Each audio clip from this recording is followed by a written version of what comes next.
You thought he was done? You thought the takes were too hot to handle? You better think again. He's back with even more scorching opinions, more controversial predictions, and the kind of truth bombs that only Zain Bando can deliver. If you missed the first round, prepare yourself. This is the follow-up you've been waiting for. It's time for Zain Zinger Part 2, another certified hit from the Empty the Bench Network. Here's your host, Zain Bando.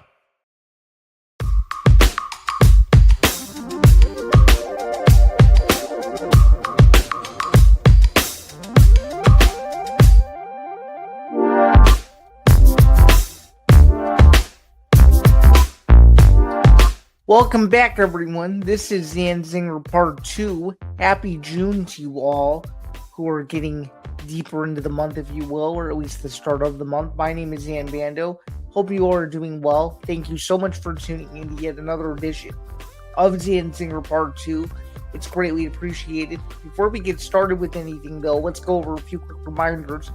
Please be sure to like, follow, and subscribe to the ETB Network. To do so, please go to youtube.com/ETB Network. We're getting closer and closer to that watch hour goal. So 4,000 watch hours is very important. We get there, so the more you watch, the more live stuff you consume, the more it helps us out. Just passed 1,100 subscribers not too long ago. Please be sure before you leave this video, if you like it, please be sure to like, comment, and subscribe. And of course, you can listen to Bando's Breakdowns wherever you get your podcasts. We've already completed 93 episodes of that. This is the flagship show, but the extension of the flagship show in Zain Zinger Part 2. And of course, my name is Zain Bando. I'm a sports journalist and an ETB Network co-host. You can find my work several places, including the Sporting News, on Sports Illustrated, Field Level Media, and many other syndicates across the internet ecosystem, if you will. All right, before we get started, though, I want to do a quick plug to one of our newer shows on the ETB Network if we can, and let's do that right now. It is Fight IQ with Tom Albano, my former MMA Outsiders co-host, every Monday, 7 Eastern, 4 p.m. Pacific.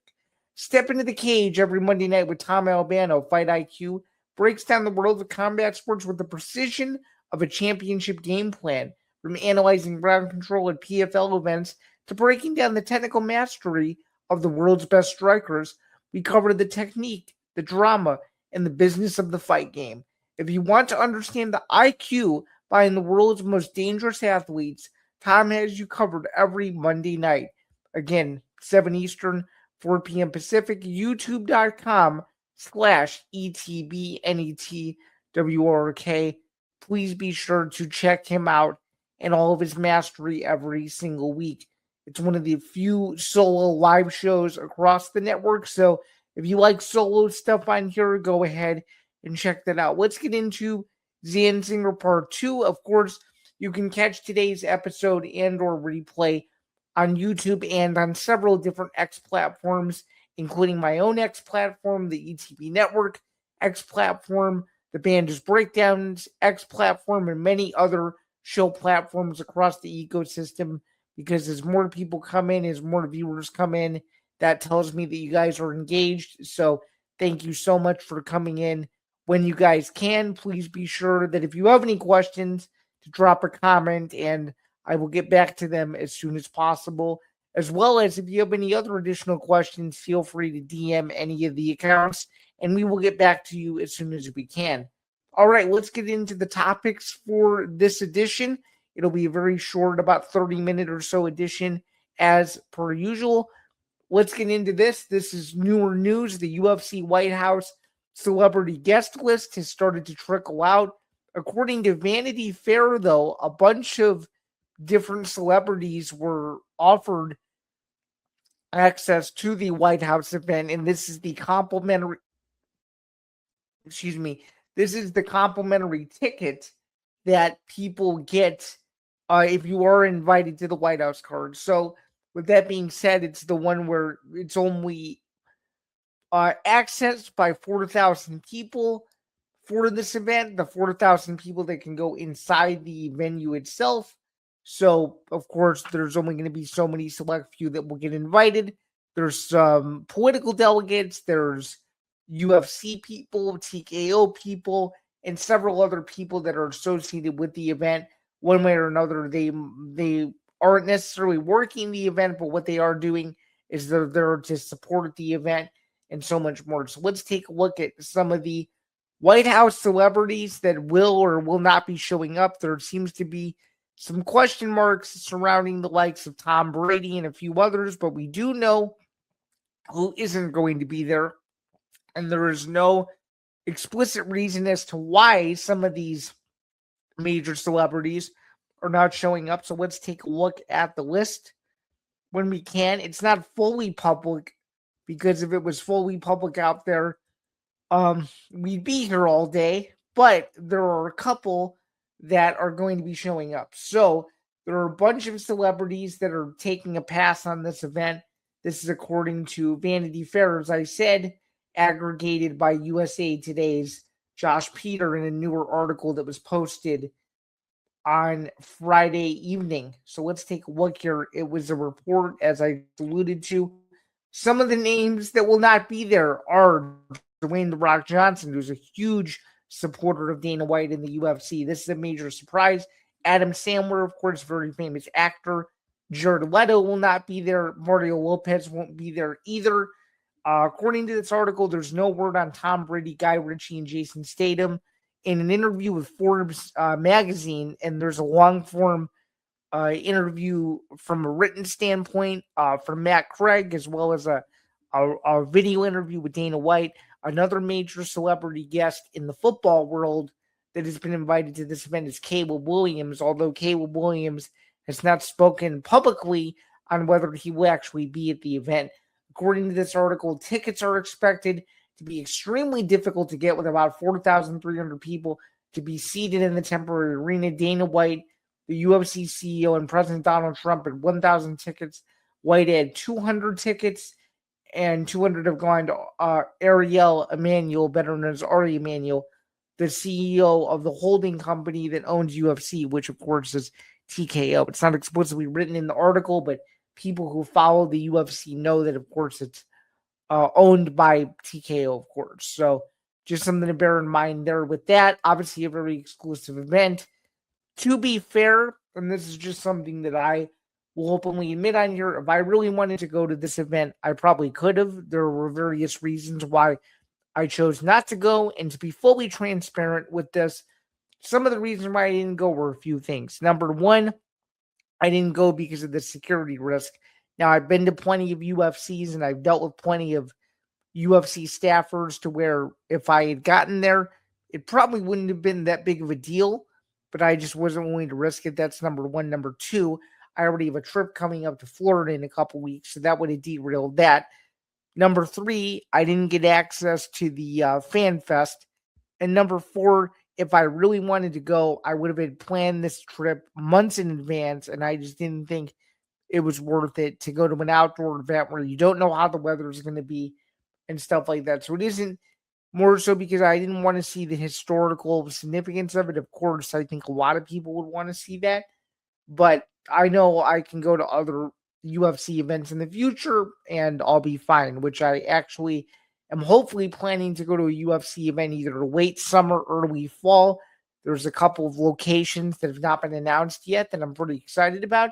None that are in the Midwest that are close to me, but somewhere I'd be like, oh, I could maybe consider going to that. So that's sort of the celebrity list. Some other updates regarding the White House event. The entire event is going to be on Paramount Plus. That's according to Dana White in this Forbes interview. There's going to be no CBS component, so no Channel 2 component to this event or whatever local station CBS is. And at the time that you're seeing this, Las Vegas is going to be a major epicenter of the UFC and Zuffa Boxing this summer. Zuffa Boxing has an event coming up later on this June that'll be at the Chelsea at the Cosmopolitan, I'm pretty sure. And then obviously there's the Conor McGregor Max Holloway fight that's taking place in early July. So just a lot of things to be excited about from a UFC standpoint of things. All right, without further ado, let's keep it moving though. The Stanley Cup final and the NBA finals are moving right along. We have a great series in the Vegas Carolina series. It is, of course, obviously was tied 1-1 after 2 games. There's been a lot of back and forth in this series, a lot of recovered deficits, if you will, between both sides. Two resilient teams, as I've alluded to over and over and over again. Huge stuff there from both sides. Will be interesting to see how the rest of the series plays out in Vegas and as it goes back to Carolina. But I think right now, the momentum is, to me, too early to tell. I think both teams have countered respectively with momentum of its own, and I think it's very interesting to note. I think overall, Carolina's attackers are showing up. Vegas has guys who can score, obviously, and for whatever reason, I just think Jack Eichel is due for a big remainder of the series. I think he's going to step up if they want to have a chance to win that series. We shall see what transpires, but I really do like the way this series is playing out thus far. I think these are two very good teams. And looking over at the NBA side of things, it's hard to not say that the Knicks don't have the momentum because they do. New York is up 2-0. They overcame a 14-point Spurs swing in game 2 and still won. Now, they may not be playing their best basketball, but they're finding ways to win. They still haven't lost in 12 games, and obviously the Spurs are showing that they're very young. I mean, Victor Wembanyama is trying his best to play out of his mind. When you're not hitting clutch shots, though, it's not the greatest look. And when you don't have the looks you want at the end of game 2, that's also a major problem as well. And of course, obviously, you're going to Madison Square Garden for the first time in the series, and you don't know how it's going to fully play out, but what you do know is the momentum is on the Knicks side. They're going home. It's in front of President Trump. Obviously, Trump has a busy week with political stuff he has to do. There's that. There's the White House event, so obviously Trump doesn't have a lot of time to waste. He is a Knicks fan, so of course he's excited about that, and of course the Knicks don't want to lose in front of the president. It wouldn't make a whole lot of sense. But what does make sense to me, and by the way, there it is, as I just alluded to, Vegas being the epicenter of the sports world, like I said, with that Zuffa boxing event, that'll be June 28th at the Cosmopolitan. I was right. But nonetheless, going back over to the NBA side of things now, a major question mark is if the Knicks can't win game 3, what does that mean for game 4? And if for whatever reason the series is tied going back to San Antonio, what does that do, for the rest of the series? What does that do for the rest of, just the morale, the overall excitement? Because a lot of people on social media have been saying the same thing. This series is boring. There's no excitement around it. There's now no hype because the Knicks won the first 2 games. I just don't know if I fully agree. It's still the NBA Finals. The Spurs are still a very young team. I just don't see how this series doesn't get more exciting as it goes on. I don't think there will be a sweep. I think, if anything, the Spurs are more than likely going to win 1 to 2 games. Who knows? Maybe the Spurs do come back, but if they want to come back, it needs to start in New York, and it needs to start with a hellacious performance in game 3, because if they cannot win game 3 to be in a 3-0 hole, I just don't know if the Spurs will be able to dig themselves out of it. Speaking of holes or controversies that people may not be able to dig themselves out of, it's this notion of a 24-team college football playoff. So there's been a lot of discussions about this in recent months, in recent weeks. Will it happen? Will it not happen? I think it's inevitable. There's a few reasons why I think it'll happen. Number one, there's been too many instances where teams that were left out of the playoff discussion didn't get in who feel like they deserved to get in. I mean, there's been several examples of that. I can even take my own school that I cheer for and cover, but I do so in a very unbiased way. I want to make that very clear. My school, even if it was a 2014 playoff, they would have gotten in the playoff as a 13 seed in 2024. So, I mean, it just goes to show how much demand there is for more college football. I think that's part of it. That's one. I think another part of it is, you need, obviously, you want more parity, right? So you want more teams that don't really get an opportunity to win at the highest level to do so. So that's another one. And if you take away the conference title games, the major argument is, oh, these rivalry games are going to be even bigger.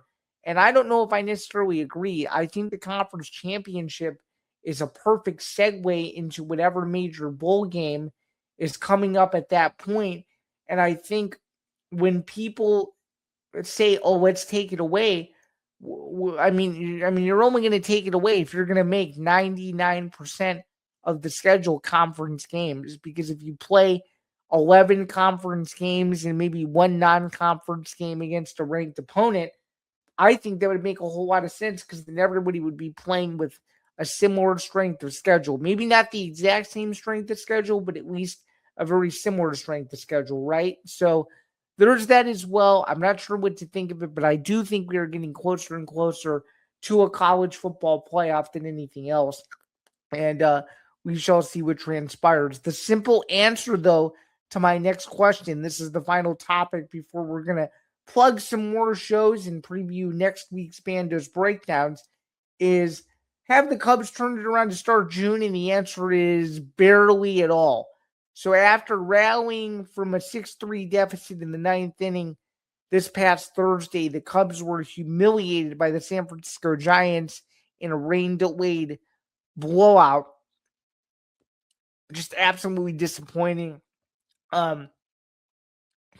This Cubs team has not done what it's needed to do in weeks now. I don't know if it's a Pete Armstrong curse. I don't know what's going on, but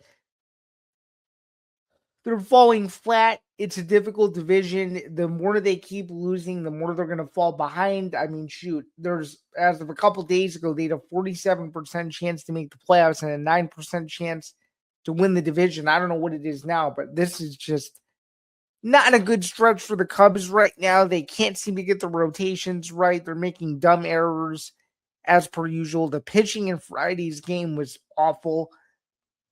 Just not a good scene if you're a Cubs fan whatsoever. I think it's been a really disappointing stretch for the Cubs, and I hope they can get better soon. But it just, the tougher your schedule gets, especially with these divisional opponents. You have the Brewers coming up, you have the Rockies coming up, which I'll be at one of those Rockies games in about 9 days or so. It's just been a tough watch. Overall, I'm not really sure what to think of it, other than this is just a slump that they need to somehow get out of, and that's really all I can say about it. And it's really, really disappointing to hear, but it is what it is. And truly, that's all I can really say. And it's actually quite sad to watch this team and know that they just aren't playing their best baseball right now, and that's the really unfortunate part. And hopefully they can get better soon, but it doesn't seem like it's going that way anytime soon. All right, thank you so much for tuning in. This has been Zinger Part 2. Again, if you're just joining me, please be sure to rewind this stream or catch the replay immediately after this is over on X and YouTube. And finally, before we get out of here, we're going to do some promotional plugging for the last 10 or 15 minutes, because I think that's as long as it'll take us to get through all this stuff. But Bando's Breakdowns episode 94 with myself will be this Friday, June 12th, 3 Eastern, noon Pacific. It'll be a precursor to a very big edition of what will be this stream, which is going to be basically an hour-long solo pre-show for UFC Freedom 250. So you will get a precursor of that Freedom 250 card on this episode. You'll also probably get some Cubs stuff. You'll get a recap of the UFC Vegas event that took place last night. You will get a recap of the Zuffa boxing event that took place yesterday afternoon as well on this episode. You'll probably get some other stuff. I'll probably talk about Brandon Sorsby basically being denied his appeal and him no longer being eligible to play college football, essentially. So we'll talk about that. We'll talk about some other stuff, I'm sure. But again, tune in, Bando's Breakdowns, this upcoming Friday, episode 94, with myself, 3 Eastern, noon Pacific. Don't miss it. Hopefully it's a good stream. We may even talk some RAF as well. RAF is a major event in St. Louis, which is the night before UFC Freedom 250. So we might talk about that. Who knows? We might talk about the PFL fight announcements that have just happened because there's been a major shakeup for one of their events, particularly the one in Austin, Texas. So we may discuss that and so much more. So stay tuned. Episode 94 with myself. Don't miss it next Friday, or this upcoming Friday, rather, June 12th, 3 Eastern, noon Pacific. It'll be a good time. Please be sure to pop in, say hello, and all that great stuff. Let's do some more reads while we're at it in the final 10 minutes or so, just to kind of plug the overall network. So let's go through this here. Moving over to Wednesday night, Callan's Cranium with Callan McCord at midnight Eastern on Wednesdays, or for those on the West Coast, Tuesdays at 9 p.m. Pacific. When the lights go down, the deep dives begin. Join Callan McCord for Callan's Cranium. Airing Wednesdays, as I said, midnight Eastern, 9 p.m. Pacific.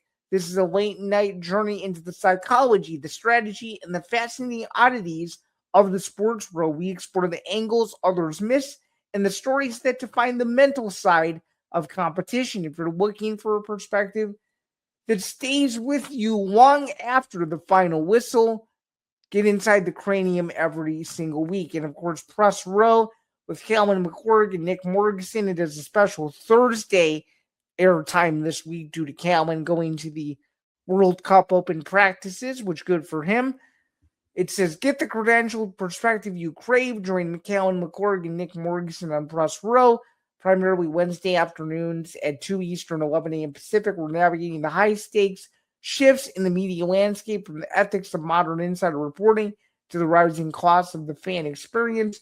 Whether it's the staff revolt in major publications or the economic impact of global sporting events, we provide a grand circle tour of sports business and media headlines. We take you behind the curtain and on to Press Row, only on the ETV network. Please be sure to subscribe. And then, of course, Empty the Bench with myself and Nick Morganson, which airs now on Tuesday afternoons. It's a noon Eastern start. It's the flagship that started it all. Join Nick Morganson and Zain Bando for ETB. As I said, every Tuesday, we're emptying the tank on the biggest headlines in the sports world, from the NFL coaching carousel developments to the CFP predictions and major sports business mergers. This is where the foundation of the network meets the current pulse of the industry. Don't miss the show that defines our coverage. And then taking over and talking about some more weekend-style programming here. Let's do that. So just a precursor into what's to come. And for those of you who have been missing NFL football, let's do a fast forward to the fall for Football Night on the Bench with Tom Albano and company. The road to kickoff starts here. Join Tom Albano and the ETB crew for Football Night on the Bench every Thursday during the NFL season at 7:15 p.m. Eastern, 4:15 p.m. Pacific, leading you right up to Thursday Night Football. We've got your real-time injury updates, weather conditions, and the betting analysis you need for the primetime window, whether you're looking for a last-minute fantasy sub or the sharpest prop bets on the board. The gurus have you covered to get locked in before the lights go up. And then, of course, without further ado, let's plug my show. Go beyond the highlights with a personality-driven look at the games you love. Join myself for Banda's Breakdowns every Friday, 3 p.m. Eastern, noon Pacific. Zan dives deep into the tape, focusing on bracket-busting collegiate performances, individual brilliance on the court, and the trending news that everyone else is talking about. It's a masterclass in sports commentary that prepares you for the weekend ahead with expert analysis and a point of view you won't hear anywhere else. And of course, that's only on the ETV network. Let's plug some more for my gamblers out there looking for that plus money edge. Connor Rowland and Nate Miller have you covered on Unnecessary Wagers every Friday. So if you missed this past edition of Unnecessary Wagers, go check it out every Friday, 5 Eastern, 2 p.m. Pacific. They break down the tactical ripple effects of the week's biggest matchups, from the underdog effect to the NBA playoffs to the emerging powerhouses on the MLB diamond. We look past the box scores to find hidden value whether it's the math behind a 4-leg stabilizer or the chaos of a 6-leg lottery ticket. We find the trends you need to know. Gamble informed with the necessary wagers. And of course, please gamble responsibly. Now let's take a look at the newest show on the ETV network with Nate Miller, Give and Takes. That's Mondays, every Monday night, 9:30 p.m. Eastern, 6:30 p.m. Pacific. Look, we have that one friend who thinks they know everything about the game, the one who drops a hot take so wild, you just have to stop and stare. Well, it's time to trade up and get some better opinions. Tune in to Give and Takes with Nate Miller, the only show brave enough to say out loud what you're already thinking on the TV. Join Nate every single week as he breaks down the biggest storylines, shuts down the hype trains, and delivers the unfiltered truths you won't get anywhere else. It's fast, it's funny, and it's completely unscripted. Catch Give and Takes with Nate Miller live every Monday night at 9:30 p.m. Eastern, 6:30 p.m. Pacific. And of course, don't just watch the sports cycle happen. Get the real takes with Give and Takes with Nate Miller. Think of it as a Bando's breakdowns, but a very, very Pittsburgh-heavy version with his own spin, because he likes things that I don't usually cover, like baseball and a few other things like that as well. So yeah, just stay tuned for those too. And of course, this is a great precursor to what next week's crazy UFC Freedom 250 coverage will look like. So I will be joining Tom Albano for Fight IQ Puncher's Chance. And of course, this is going to be the following. So every underdog has a story, and every bettor wants a puncher's chance. Join Tom Albano for the special betting edition of Fight IQ. So remember, I mentioned Fight IQ. That's every Monday night. This is the extension of that, similar to this show, how it links together with Banda's breakdowns.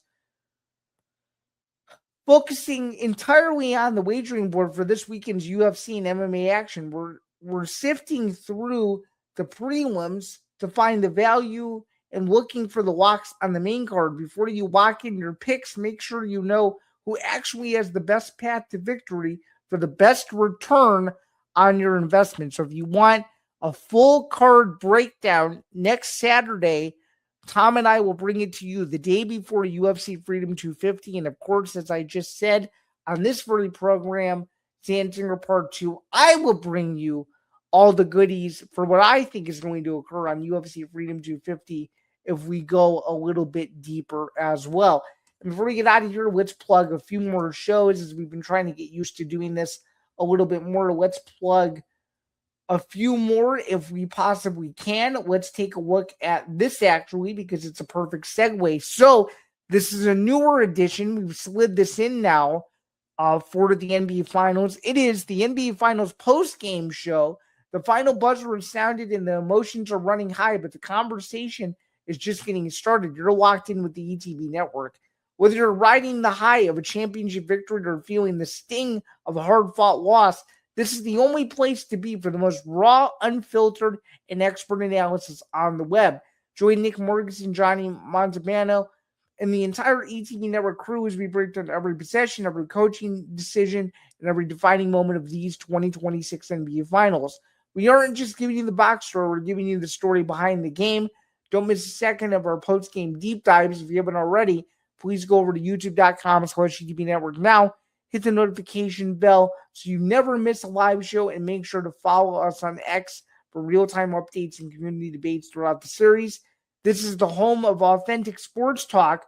This is the ETV network. Let's keep the conversation going. And if you want more of these NBA post-game live streams, be sure to tune in following Game 3 between the Knicks and the Spurs, and after every single game of the series, no matter how long it goes on for. And then finally, let's plug this as well, as we're getting closer and closer to the World Cup with Empty the Pitch with Calvin McClurg and Trevor Williams. The world has arrived for the 39-day global spectacle that is the FIFA World Cup, and ETB has you covered with the best coverage of the beautiful game, as Calvin McClurg and Trevor Williams present Empty the Pitch, an in-depth coverage look of the 2026 FIFA World Cup. Kickoff is coming on June 10th at 6 p.m. Eastern, 3 p.m. Pacific. so only in about a couple days, followed by Saturdays at 11 a.m. Eastern, 8 a.m. Pacific, and following every United States men's national team match for a post-match reaction show. Again, you can catch all of that on ETB Network at youtube.com/ETB Network. That's going to do it, though, for Zain Zinger Part 2. Shout out to everybody here in the network community. Figured I'd plug in as many reads as I possibly can. This was a solid stream as per usual. Have a great rest of your week. We will see you guys for a new edition of episode 94 of Bando's Breakdowns.